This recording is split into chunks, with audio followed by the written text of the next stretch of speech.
Assalamu alaikum warahmatullah.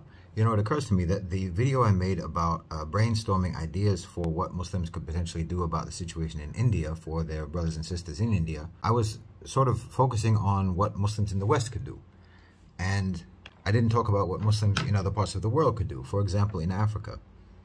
We have a brother in the chat who's actually in Uganda, and he mentioned that there's many Indian business people there, most of whom are Hindus.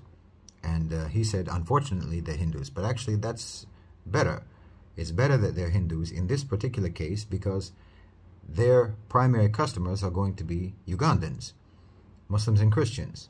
So if you can get Muslims and Christians, and certainly Muslim organizations, Muslim students and so on, masjids, to organize and to approach Hindu-owned businesses in your country, Indian-owned businesses in your country, to issue a statement, to sign a petition, to do whatever, to make a public statement condemning violence against Muslims in India, hatred against Muslims in India, Islamophobia in India, and so on, get them for their own business reasons, for their own self-interested business reasons, to demonstrate to their own domestic consumer population that they don't support what's going on in India.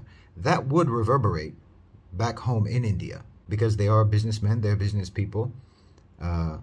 They have influence even back home, potentially. So this is something potentially that Muslims could do in other parts of the world outside of the West, not necessarily dealing only with multinational corporations, but with Indian-owned companies, Hindu-owned or just Indian-owned companies, Sikhs, and obviously Muslims as well, to get them to come out publicly to make a statement condemning Islamophobia and anti-Muslim hate and expressing concerns that India is on the road to genocide.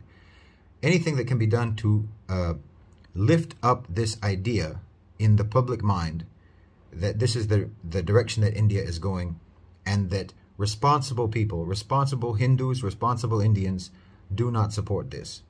That's a good and a powerful and a positive and helpful message. Jazakallah khair. Assalamu alaikum.